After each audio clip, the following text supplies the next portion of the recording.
Il existe des histoires qui traversent le temps et l'espace, portées par le souffle du vent, murmurées par les arbres ou cachées dans l'éclat des étoiles.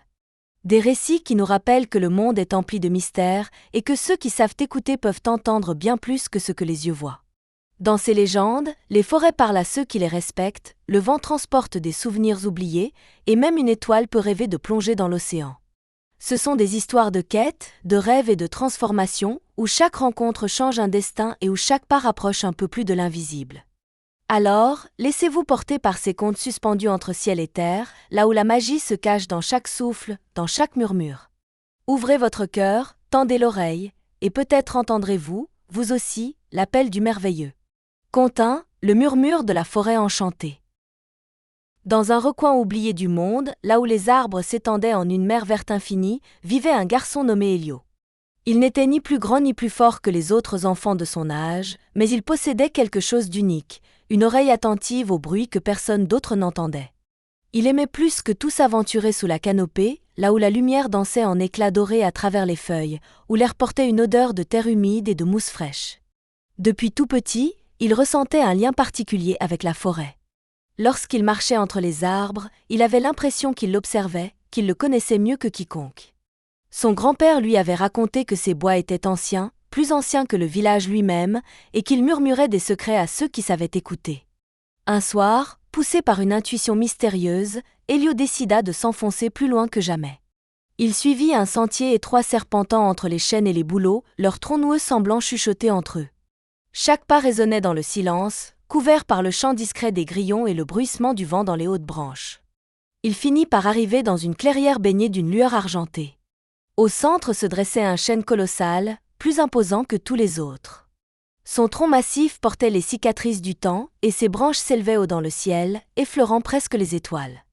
Quelque chose, dans la présence de cet arbre, semblait vivant d'une manière différente, comme si son essence vibrait doucement sous la surface de son écorce. Elio s'approcha prudemment et posa sa main contre le bois rugueux. Un frisson lui parcourut l'échine. Il ferma les yeux, laissant ses autres sens prendre le relais. C'est alors qu'il l'entendit. Une voix, un murmure doux et ancien, porteur d'un savoir oublié. « Écoute, jeune voyageur. » Elio sursauta et recula, son cœur battant la chamade. Il scruta la clairière, s'attendant à voir quelqu'un surgir des ombres, mais il n'y avait que lui et le chêne majestueux. Il sentit son souffle s'accélérer. « N'aie pas peur », continua la voix, profonde et sereine, semblant résonner dans les racines même de la terre. L'histoire de la forêt ne s'écrit pas avec des mots, mais avec le souffle du temps. Elio hésita, son esprit luttant entre la peur et la curiosité. Pouvait-il vraiment être en train de parler à un arbre ? « Qui es-tu » balbutia-t-il. Un gardien des mémoires oubliées. Depuis des siècles, nous, les arbres, conservons les histoires du monde. Mais peu savent encore nous entendre. Le garçon sentit une chaleur envahir son torse, un mélange d'excitation et d'émerveillement. Tout ce qu'il avait pressenti depuis des années prenait enfin sens. Il n'était pas fou. Il avait raison d'écouter. Il hésita un instant avant de reposer sa main sur l'écorce. Cette fois, il sentit une vibration sous sa paume, comme un battement de cœur enfoui dans le bois. « Alors raconte-moi une histoire », supplia-t-il. Un soupir traversa la cime du chêne, et ses branches frémirent dans la brise nocturne. Il y a longtemps, avant que les hommes n'oublient, une enfant entendait comme toi le langage des arbres. Son nom était Lunéa. Elio s'assit en tailleur, les yeux brillants, prêt à écouter un récit plus ancien que le temps. Elio, les yeux fixés sur le chêne, retint son souffle. Il pouvait presque voir Lunéa à travers les mots du vieil arbre, une silhouette enfantine marchant entre les troncs noueux, suivant un appel que seuls les cœurs purs pouvaient entendre. Lunéa venait ici chaque soir, reprit la voix du chêne. Elle posait ses mains sur mon tronc et écoutait les murmures du vent dans mes feuilles. Nous lui racontions des histoires anciennes, des récits tissés dans l'ombre des branches et portés par le chant des rivières. Elio frissonna. Il comprenait cette fascination, ce besoin irrépressible de revenir, soir après soir, pour écouter ce que la forêt avait à dire. Un jour, cependant, Lunéa perçut une voix différente. Plus profonde. Plus lointaine. Un appel venu des racines du monde. Elio plissa les yeux. « Le cœur de la forêt » murmura-t-il. Un frémissement parcourut les branches au-dessus de lui, comme un acquiescement. « Le cœur de la forêt » confirma le chêne. Un lieu caché, là où les racines des arbres millénaires s'entrelacent en un cercle sacré. Peu d'êtres vivants ont entendu son appel. Encore moins l'ont trouvé. Elio sentit un frisson d'excitation lui parcourir l'échine. Lunéa a voulu le trouver, n'est-ce pas? Oui. Une nuit, sans dire un mot à personne, elle est partie. Le garçon ferma les yeux, s'imaginant à la place de Lunéa. Il la voyait traverser la forêt, pieds nus sur la mousse fraîche, éclairée seulement par la lueur vacillante des lucioles. Elle marcha 3 jours et 3 nuits, continua l'arbre. À chaque pas, la forêt l'attestait. Un ruisseau en crue l'empêcha d'avancer, mais elle trouva une souche tombée pour traverser. Un vent glacé tenta de la faire rebrousser chemin, mais elle serra son manteau et poursuivit. Elio, captivé, se pencha en avant. Et ensuite? Le dernier soir, alors que la lune était pleine, elle arriva à une clairière que nul œil humain n'avait contemplée depuis des siècles. Le chêne marqua une pause, et Elio sentit son propre souffle suspendu. Au centre, un arbre immense se dressait, plus ancien que la mémoire elle-même. Son écorce était d'or, et sa sève scintillait comme les étoiles. Elio ouvrit la bouche, mais aucun son n'en sortit. L'image était trop grande pour être saisie. Elle posa sa main sur le tronc, et à cet instant, elle comprit. Compris quoi? Chuchota Elio. Le silence tomba, épais et solennel. Que nous, les arbres, chantons le passé et le futur. Que nos racines touchent la mémoire du monde. Et qu'en nous écoutant, les hommes peuvent retrouver les histoires perdues. Elio frissonna. Il leva la tête vers la canopée sombre et frémissante. Et qu'est-il arrivé à Lunéa? Elle a reçu un don. Et une mission. Un frisson parcourut la peau d'Elio. Quelle mission? Le chêne soupira doucement. Veiller sur les histoires oubliées. Comme toi, aujourd'hui. Le garçon resta immobile, le cœur battant plus fort que jamais. Elio resta silencieux un moment, laissant les paroles du chêne s'imprégner en lui. Une mission. Lunéa avait reçu une mission en trouvant le cœur de la forêt. Mais qu'est-ce que cela signifiait vraiment? Veiller sur les histoires oubliées, répéta-t-il à voix basse. Le vent se leva doucement, caressant les feuilles comme une réponse muette. Elio se sentit minuscule face à l'immensité de ce qu'il venait d'apprendre. Mais comment? Demanda-t-il finalement. Comment Lunéa pouvait-elle veiller sur les histoires? Le chêne laissa un instant planer le silence avant de répondre. En écoutant. En se souvenant. En partageant. Elio fronça les sourcils. C'est tout? Les histoires ne survivent que tant qu'elles sont racontées. Si personne ne les écoute, elles s'effacent comme la brume du matin. Le garçon baissa les yeux. Il repensa aux contes que sa grand-mère lui racontait le soir, aux légendes du village qui s'effaçaient peu à peu. Avait-il déjà oublié certaines d'entre elles? Lunéa a compris que chaque arbre, chaque rivière, chaque souffle du vent porte une mémoire. Et que nous avons besoin des humains pour que ces souvenirs continuent d'exister. Elio sentit un frisson lui parcourir la colonne vertébrale.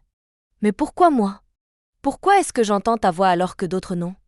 Parce que tu écoutes. Vraiment. Comme Lunéa l'a fait avant toi. Le garçon ouvrit la bouche pour répondre, mais un bruit soudain l'arrêta. Un craquement, quelque part dans l'obscurité. Il tourna vivement la tête, cherchant du regard la source du son. Qui est là? Lança-t-il, le cœur battant. Le silence lui répondit. Puis, un bruissement dans les feuilles. Elio recula d'un pas. Était-il en train d'imaginer des choses? Ne crains rien, souffla le chêne. Tu n'es pas seul ici. Le garçon inspira profondément et se força à rester immobile. Peu à peu, il perçut autre chose. Un léger scintillement, juste au bord de la clairière. Une lueur faible, vacillante comme une luciole. Il plissa les yeux. Non, ce n'était pas une luciole. C'était Lunéa, murmura-t-il sans même y penser. La lumière s'intensifia légèrement, puis s'évanouit dans les ombres. Elio sentit un battement sourd dans sa poitrine. Il n'était plus sûr de ceux qui étaient réels et de ceux qui appartenaient aux histoires du chêne. Elle est encore là? Demanda-t-il, la gorge serrée. Les histoires ne disparaissent jamais vraiment, tant qu'on continue de les écouter. Le garçon posa une main tremblante sur le tronc du chêne. Il ne savait pas exactement ce qui venait de se passer, mais une chose était sûre, il ne verrait plus jamais la forêt de la même manière. Elio resta un moment figé, son regard perdu dans l'obscurité mouvante de la clairière. L'image de cette lueur vacillante restait imprimée dans son esprit. Avait-il réellement vu quelque chose? Ou était-ce la forêt qui jouait avec lui, le testant à son tour comme elle l'avait fait pour Lunéa autrefois? Est-ce qu'elle est toujours là? demanda-t-il finalement, d'une voix plus calme. Le chêne ne répondit pas immédiatement. Il sembla hésiter, comme si le poids du temps pesait sur ses mots. Les âmes qui écoutent ne disparaissent jamais complètement. Elles deviennent un souffle dans le vent, une ombre dans la lumière, un murmure dans les feuilles. Elio serra les poings. Il n'avait jamais ressenti un tel mélange d'émotions. L'incrédulité, l'émerveillement, mais surtout, un sentiment profond d'appartenance. Comme si, sans le savoir, il faisait déjà partie de cette histoire depuis toujours. « Et moi » murmura-t-il. « Qu'est-ce que je suis censé faire maintenant ?» Un frisson parcourut le tronc du chêne, et une à une, ses feuilles frémirent dans la nuit silencieuse. « Raconte. » Elio fronça les sourcils. « Raconter » Les histoires que nous avons portées. Celles que Lunéa a entendues. Celles que toi, aujourd'hui, tu comprends. Si elles ne sont pas partagées, elles se faneront comme les dernières feuilles d'automne. Le garçon inspira profondément. C'était si simple et pourtant si immense. Il n'avait jamais pensé aux histoires comme à quelque chose d'aussi vital que l'air qu'il respirait. Mais maintenant, tout semblait évident. Il leva les yeux vers la cime des arbres, où la lumière de la lune filtrait entre les branches, dessinant des ombres mouvantes sur le sol moussu. Un sentiment de paix l'envahit. « D'accord, dit-il enfin. Je raconterai. » À cet instant, une brise légère traversa la clairière, soulevant délicatement les feuilles mortes dans une danse silencieuse. Comme une approbation. Elio posa une dernière fois sa main sur l'écorce du chêne. Il savait que cette nuit marquait le début de quelque chose de nouveau. Le vent souffla doucement dans les branches, et dans ce murmure, il crut entendre une voix lointaine, presque imperceptible. « Merci. » Avec un dernier regard vers la forêt qui l'entourait, Elio se redressa et reprit le chemin du retour, portant avec lui un secret plus ancien que le temps. Conte 2 Le secret du vent d'automne. Dans un petit village entouré de collines dorées, l'automne était une saison attendue avec impatience. Chaque année, à la même date, un vent mystérieux soufflait sur les toits, s'engouffrait dans les cheminées, glissait entre les arbres comme s'il transportait des secrets. Ce n'était pas un vent ordinaire. Il ne mordait pas comme le froid de l'hiver, ni n'apportait la douceur du printemps. Il était vivant, joueur, imprévisible. Les anciens l'appelaient le vent mémoire, affirmant qu'il portait les souvenirs du monde. Certains disaient qu'il racontait des histoires perdues, d'autres qu'il transportait les âmes des ancêtres en un dernier voyage à travers les collines. Mais personne ne cherchait à comprendre son langage, sauf Lina. Lina avait 10 ans, et depuis qu'elle savait marcher, elle attendait avec impatience le retour du vent. Tandis que les adultes fermaient les volets et resserraient leurs écharpes, elle courait dehors, les bras ouverts, laissant les bourrasques emmêler ses cheveux et gonfler sa cape. Elle l'écoutait siffler entre les ruelles, caresser les feuilles mortes en une danse invisible, faire claquer les enseignes des boutiques. Mais ce qu'elle préférait, c'étaient les murmures. Chaque année, Lina croyait entendre des voix portées par le vent. Des mots éparpillés, des rires lointains, parfois même une chanson à peine perceptible.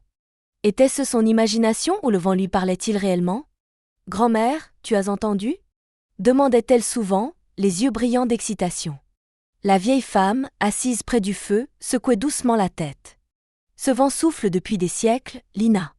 Il n'est qu'un souffle du passé. Ne te laisse pas emporter par ses caprices. Mais Lina ne pouvait pas l'ignorer. Cette année-là, quelque chose était différent. Le vent souffla plus tôt que d'habitude. Il ne se contentait plus de siffler entre les ruelles. Il appelait. La journée, Lina sentit son souffle plus insistant, comme s'il essayait d'attirer son attention. Il frappait aux fenêtres, soulevait les rideaux, faisait trembler les portes. La nuit, il s'infiltrait sous sa couette, glissant contre sa joue comme une main invisible. Elle n'arrivait plus à dormir. Jusqu'au soir où elle entendit distinctement son nom. Lina se redressa brusquement dans son lit. Son cœur battait à tout rompre. Elle retint son souffle, écoutant attentivement. Rien. Puis, à travers les interstices des volets, un sifflement particulier, presque un chant. Le vent l'appelait. Lina se leva sans réfléchir, attrapant son manteau et enfilant ses bottes. Elle jeta un regard vers la chambre de sa grand-mère, où une lumière tamisée filtrait sous la porte. Doucement, elle descendit l'escalier, ouvrit la porte d'entrée et s'engouffra dehors. Le village était silencieux sous le ciel d'encre, seulement éclairé par la lueur tremblante des lanternes accrochées aux façades. L'air était plus doux que d'habitude, chargé d'une odeur de bois brûlé et de terre humide. Le vent s'engouffra immédiatement dans ses vêtements, la faisant frissonner. Il tournoyait autour d'elle, impatient. Puis, elle l'entendit. Un murmure, porté par la brise. Lina sentit son cœur se serrer. Cette fois, ce n'était pas un bruit vague ou un soupçon d'imagination. C'était une voix. « Qui est là » souffla-t-elle. Le vent lui répondit en caressant son visage d'un souffle tiède, presque rassurant. Puis, il s'élança vers la sortie du village, vers les collines baignées de lueurs argentées. Sans hésiter, Lina suivit. Lina courait à travers les ruelles silencieuses du village, son souffle court mais son excitation grandissante. Le vent la guidait, tourbillonnant autour d'elle comme une présence invisible et joueuse. Il ne soufflait plus de manière désordonnée comme les autres années. Cette fois, il semblait suivre un chemin précis, l'entraînant loin des maisons endormies. Lorsqu'elle atteignit la lisière du village, elle s'arrêta un instant pour reprendre son souffle. Devant elle, les collines se déployaient en vagues dorées sous la lumière argentée de la lune. Les hautes herbes dansaient sous l'impulsion du vent, dessinant des formes mouvantes qui semblaient presque vivantes. Un frisson d'excitation parcourut l'échine de Lina. Elle jeta un dernier regard derrière elle, vers les toits sombres du village, puis s'avança prudemment sur le sentier qui serpentait entre les collines. Dès qu'elle mit le pied sur l'herbe, le vent redoubla d'intensité, comme s'il l'accueillait enfin. Il joua avec les pans de son manteau, fit virevolter une mèche de ses cheveux devant ses yeux, puis s'éloigna en sifflant doucement. Elle comprit le message « Suis-moi ». Alors elle marcha. Le silence de la nuit n'était brisé que par le murmure du vent et le bruissement des herbes sous ses pas. Lina avançait avec prudence, mais son cœur battait d'excitation. C'était la première fois qu'elle s'aventurait aussi loin seule, mais au lieu de ressentir de la peur, elle éprouvait une étrange confiance. Elle marcha ainsi plusieurs minutes, suivant les bourrasques comme des indices laissés sur son chemin. Parfois, le vent s'éloignait, et elle devait tendre l'oreille pour percevoir son chant lointain. D'autres fois, il revenait la frôler avec douceur, l'encourageant à continuer. Puis, soudain, un son se distingua à travers le sifflement habituel. Un rire. Lina s'arrêta net, son cœur tambourinant dans sa poitrine. Ce n'était pas une illusion, pas un simple jeu du vent entre les rochers. C'était une voix, claire et enfantine, qui riait quelque part devant elle. « Qui est là » appela-t-elle, sa voix à peine plus forte qu'un souffle. Le vent sembla ralentir un instant, comme s'il retenait son souffle. Puis, il reprit, plus vif, plus joueur, et un éclat de lumière dansa au sommet de la colline la plus proche. Lina n'hésita pas. Elle gravit la pente, son cœur battant à l'unisson avec le vent qui s'accélérait autour d'elle. Lorsqu'elle atteignit le sommet, elle découvrit une clairière cachée, un cercle parfait d'herbes couchées par le vent, où l'air semblait vibrer d'une énergie particulière. Et au centre de cette clairière, sous la lune pâle, quelqu'un se tenait là. Une silhouette fine, à peine plus grande qu'elle, enveloppée dans un voile de vent et de lumière. Lina ouvrit la bouche, incapable de prononcer un mot. La silhouette tourna lentement la tête vers elle. Et Lina comprit qu'elle était attendue. Lina restait figée, le regard rivé sur la silhouette qui se tenait au centre de la clairière. L'être était enveloppé d'un voile translucide qui semblait fait de vent et de lumière, ses contours ondulants comme un mirage sous la lueur de la lune. Le vent souffla plus fort, soulevant les feuilles autour d'eux dans une danse silencieuse. Lina sentit son cœur battre à tout rompre, non pas de peur, mais d'un émerveillement profond. Puis, la silhouette fit un pas vers elle. « Tu es venue » La voix était douce, mélodieuse, comme le souffle du vent dans les arbres. Lina déglutit, incapable de répondre tout de suite. « Qui es-tu » finit-elle par demander. L'être s'arrêta à quelques pas d'elle et sourit. Ses traits étaient indistincts, mais Lina pouvait deviner des yeux clairs et une expression bienveillante. « Je suis un souvenir du vent. Une histoire que le monde a oubliée. » Lina fronça les sourcils. « Un souvenir » La silhouette hocha lentement la tête. Chaque année, le vent mémoire souffle à travers le monde pour rappeler ce qui fut. Il transporte les rires d'autrefois, les voix des ancêtres, les chants disparus. Mais peu savent encore l'écouter. Lina sentit un frisson parcourir ses bras. « Moi, je l'entends. Depuis toujours. C'est pour cela que tu es ici. » Le vent souffla plus fort, comme s'il approuvait ses paroles. Lina leva les yeux vers le ciel, où les étoiles scintillaient plus intensément que jamais. « Pourquoi moi » demanda-t-elle doucement. La silhouette s'approcha encore et posa une main immatérielle sur son épaule. « Parce que tu n'as jamais cessé de croire que le vent parlait. » Lina sentit une chaleur étrange l'envahir, comme si une énergie ancienne coulait en elle. Autour d'eux, les herbes hautes frémissaient, et un murmure s'élevait, porteur de milliers de voix à peine audibles. Elle ferma les yeux un instant, écoutant. Elle entendit un chant lointain, des éclats de rire, des mots murmurés dans une langue qu'elle ne connaissait pas. Des fragments de vie, des instants figés dans le souffle du vent. Lorsqu'elle rouvrit les yeux, la silhouette la regardait avec douceur. « Lina, veux-tu porter les histoires du vent ?» Le cœur de la fillette se serra. Elle ne comprenait pas encore complètement ce que cela signifiait, mais au fond d'elle, elle savait déjà la réponse. Elle hocha la tête. Oui. À ces mots, le vent se souleva avec force, tourbillonnant autour d'eux en un tourbillon doré. Lina sentit une énergie puissante la traverser, comme si le vent la reconnaissait désormais comme l'une des siennes.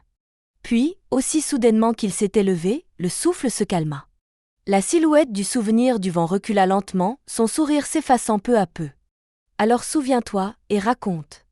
Et dans un dernier frémissement, elle disparut. Lina resta seule au centre de la clairière, les bras le long du corps, la respiration saccadée. Mais elle savait.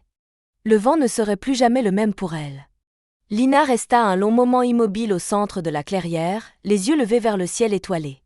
Le vent avait retrouvé son souffle habituel, plus doux, plus apaisant. Pourtant, quelque chose en elle avait changé. Elle n'entendait plus seulement un murmure dans les bourrasques. Elle percevait des voix, des éclats de mémoire suspendus dans l'air. Elle s'agenouilla et posa une main sur l'herbe encore vibrante de l'énergie du vent. Tout ce qu'elle avait vécu ce soir-là semblait irréel, comme un rêve flottant entre deux mondes. Mais elle savait que ce n'était pas un rêve. Le vent l'avait choisi. Une question lui vint soudain à l'esprit. Qu'arrive-t-il aux histoires si personne ne les écoute ? Le vent s'éleva légèrement, tourbillonnant autour d'elle, comme s'il réfléchissait à sa réponse. Puis, dans un souffle léger, Lina crut entendre une voix, l'écho du souvenir disparut. Elle s'efface et se perd à jamais. Son cœur se serra.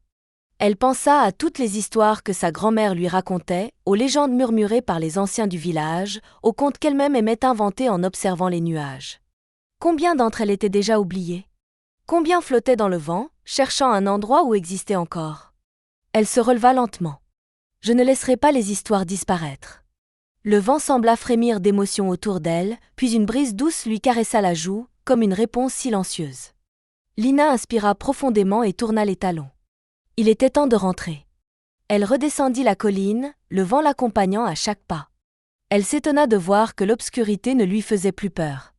Elle savait désormais que la nuit n'était jamais vraiment silencieuse. Quand elle arriva au village, les premières lueurs de l'aube coloraient déjà l'horizon. Elle poussa discrètement la porte de sa maison, grimpa les escaliers et s'allongea dans son lit, épuisée mais sereine. Juste avant de s'endormir, elle entendit le vent souffler à travers les volets entr'ouverts. « Raconte ?» Un sourire se dessina sur ses lèvres. Elle le ferait. Elle se souviendrait. Elle raconterait. Et jamais plus les histoires du vent ne disparaîtraient. Conte 3 l'étoile qui voulait plonger dans l'océan. Dans l'immensité du ciel nocturne, là où le temps semblait suspendu, des milliers d'étoiles brillaient en silence.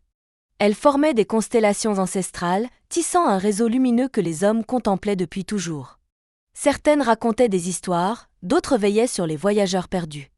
Mais parmi elles, une petite étoile observait la Terre avec un rêve secret. Chaque nuit, elle regardait l'océan. Il scintillait sous la lune, reflétant le cosmos comme un miroir d'eau infini. Les vagues roulaient avec grâce, leur écume formant des couronnes blanches qui disparaissaient aussitôt. L'étoile aimait le voir s'étendre sans fin, ondulant au gré des vents et des marées. Il lui semblait vivant, toujours en mouvement, libre.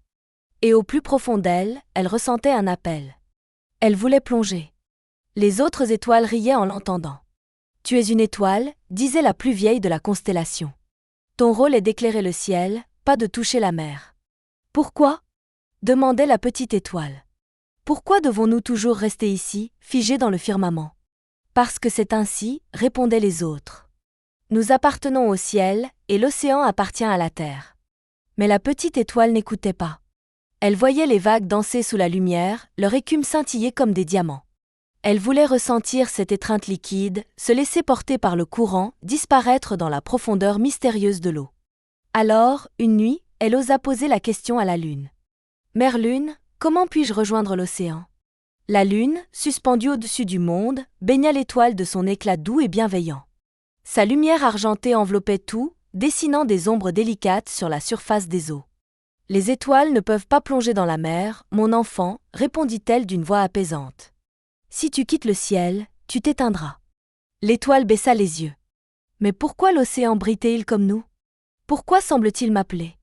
La lune sourit, amusée par tant d'innocence. Parce que l'océan est un rêveur, tout comme toi. Il aime les étoiles et garde leur reflet en lui. La petite étoile leva les yeux vers la lune.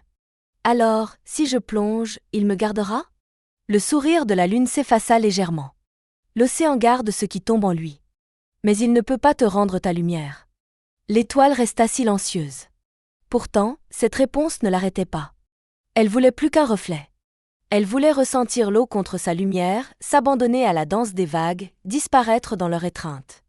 Alors, elle décida d'essayer. Elle attendit la nuit où la lune serait pleine, où la mer brillerait de mille feux. Et quand le moment vint, quand tout était silencieux et parfait, elle sauta. La petite étoile chuta à travers l'immensité du ciel. D'abord, elle sentit le vent siffler autour d'elle, soulevant des courants invisibles qui tentaient de la ralentir, comme une dernière étreinte avant son départ. Elle fendait l'espace, traçant une lueur dorée sur la voûte céleste.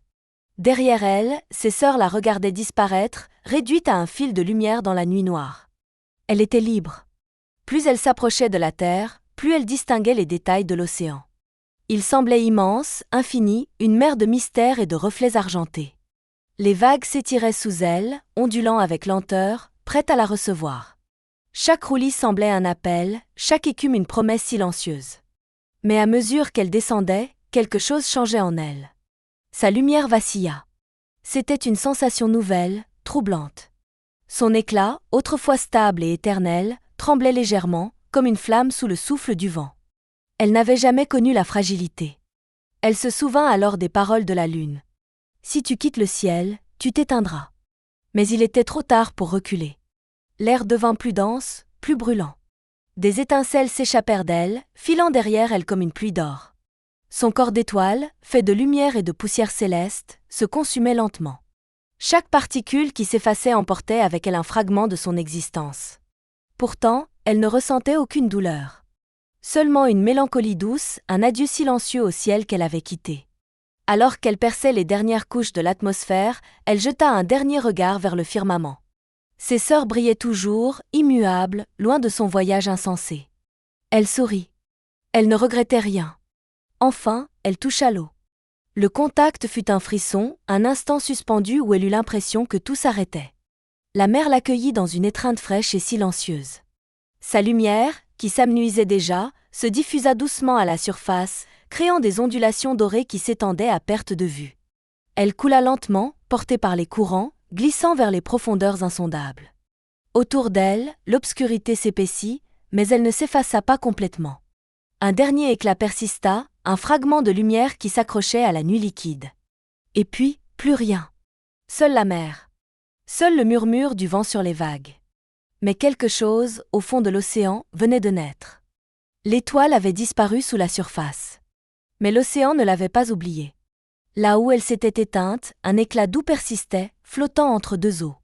Ce n'était plus la lumière vive qu'elle possédait dans le ciel, mais une lueur nouvelle, plus discrète, plus intime, qui pulsait doucement au rythme des vagues. Les profondeurs de la mer étaient froides et silencieuses, un monde à part où la lumière du ciel ne pénétrait presque jamais. Pourtant, ce soir-là, une lueur dorée s'y répandait, comme un secret soufflé aux abysses. Les premières à s'en approcher furent de minuscules méduses, leur corps translucide frémissant sous la caresse de ce nouvel éclat. Elles dérivèrent autour, traçant des cercles lents, fascinées par cette lumière venue d'ailleurs. Plus bas, un banc de poissons aux écailles argentées surgit de l'ombre. Ils se faufilèrent entre les courants, effleurant la lueur du bout de leurs nageoires.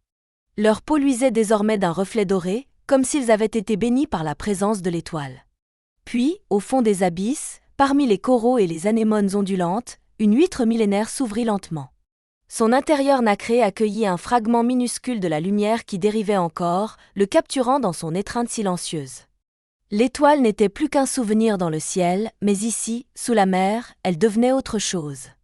Une nuit passa. Puis une autre. L'océan poursuivait son cycle, les vagues roulant sur les rivages, les tempêtes éclatant au loin, les créatures vivant leur vie dans l'obscurité mouvante. Mais quelque chose avait changé. Sous l'eau, à l'endroit exact où l'étoile s'était éteinte, un phénomène étrange se produisait. La lueur ne disparaissait pas. Elle semblait s'ancrer dans l'eau elle-même, s'étendant peu à peu en filaments lumineux, tissant une toile invisible entre les courants. Les marins qui passaient au-dessus remarquèrent quelque chose d'inhabituel. Parfois, en pleine nuit, alors que la mer semblait noire et insondable, un éclat doré apparaissait sous la surface. Un reflet différent de la lumière de la lune, plus profond, plus ancien. Un mythe naquit. Les pêcheurs racontèrent qu'une étoile était tombée dans la mer et qu'elle continuait de briller sous l'eau, guidant les âmes perdues. Certains disaient que si l'on regardait attentivement les vagues au bon moment, on pouvait apercevoir une lueur éphémère, un frisson doré caressant la surface avant de s'évanouir. Puis, une nuit, la lune baissa les yeux vers l'océan et s'arrêta un instant. Quelque chose brillait sous la surface. Un reflet nouveau, différent de tous ceux qu'elle avait vus auparavant. Un éclat qui ne venait pas d'elle. L'étoile n'avait pas disparu. Elle était devenue une partie de l'océan. Les nuits passèrent, et la mer continua son chant éternel. Mais quelque chose en elle avait changé. Au plus profond des abysses, là où l'obscurité régnait en maître, une lueur persistait. Ce n'était pas la lumière éclatante d'une étoile suspendue dans l'infini, ni le reflet pâle de la lune sur l'eau. C'était un éclat nouveau, plus doux, plus intime, comme un murmure lumineux tissé dans les courants. Les créatures des profondeurs furent les premières à la remarquer. Des bancs de poissons argentés frôlaient cette lumière étrange, leurs écailles capturant son éclat doré avant de disparaître dans l'ombre. Les méduses ondulaient lentement autour d'elles, laissant leurs tentacules translucides effleurer la brillance comme si elles caressaient un secret ancien. Même les majestueuses raies mantas, silencieuses et imposantes, s'arrêtèrent un instant, fascinées par cette présence inconnue. Au fond de l'océan, parmi les coraux immobiles et les roches sculptées par le temps, une huître millénaire s'ouvrit lentement. Elle laissa entrer un fragment de cette lumière et referma ses coquilles nacrées dessus, gardienne d'un trésor que nul ne pourrait voir. Le temps passa. Les marées vinrent et repartirent, les tempêtes rugirent et s'apaisèrent, mais la lumière ne disparut pas. Parfois, lors des nuits où la mer était calme, un éclat doré frissonnait sous la surface, fugace et insaisissable. Les marins qui voguaient sur ces eaux racontaient avoir vu une étrange lumière au fond de l'océan, un éclat qui ne venait ni de la lune ni des étoiles du ciel. Un mythe naquit. On disait que, bien des années auparavant, une étoile était tombée dans la mer et que son âme brillait toujours sous les vagues. Certains prétendaient qu'elle guidait les navires égarés, illuminant les eaux sombres juste assez pour qu'un marin trouve son chemin. D'autres affirmaient qu'elle apparaissait aux rêveurs et aux âmes en quête de quelque chose d'invisible. Un jour, au fond de l'océan, un miracle se produisit. Dans l'huître qui avait emprisonné une part de la lumière, une perle se forma. Mais ce n'était pas une perle ordinaire. Elle était d'un éclat unique. Ni blanche, ni rosée, ni nacrée comme celle que les pêcheurs remontaient parfois dans leurs filets. Celle-ci était dorée, comme un fragment du soleil lui-même, comme une larme d'étoile pétrifiée dans le temps. Les légendes se répandirent plus encore. Les hommes murmurèrent que cette perle contenait le dernier souffle d'une étoile, un vœu figé pour l'éternité. On disait que celui qui la trouverait pourrait entendre le chant de l'océan, le murmure du vent et le souvenir des cieux. Mais nul ne savait où elle reposait. Elle était là, quelque part dans l'immensité marine, bercée par les courants, à l'abri du regard des hommes. Puis, une nuit, la lune baissa les yeux vers l'océan et s'arrêta un instant. Quelque chose brillait sous la surface. Un éclat nouveau, différent de tous ceux qu'elle avait vus auparavant. Un reflet qui ne venait pas d'elle. Elle sourit doucement. L'étoile n'était plus dans le ciel. Mais elle n'avait jamais cessé de briller. Les histoires s'achèvent, mais leurs échos résonnent encore. Dans le bruissement des feuilles, dans la course du vent, dans l'infini des vagues, elle continue d'exister, discrète mais vivante, prête à être entendue par ceux qui savent écouter. Ces récits nous ont montré que le monde est rempli de voix invisibles, celles des arbres qui portent la mémoire du temps, du vent qui transporte des secrets oubliés, et des étoiles qui rêvent d'inexplorer. Ils nous rappellent que parfois, il suffit d'un regard différent, d'une écoute plus attentive, pour percevoir l'extraordinaire dans l'ordinaire. Alors, en refermant ce voyage, souvenez-vous, chaque murmure porte une histoire, chaque souffle de vent un message, chaque lumière dans le ciel un rêve. Et si vous prêtez attention, peut-être en entendrez-vous un jour un qui vous est destiné.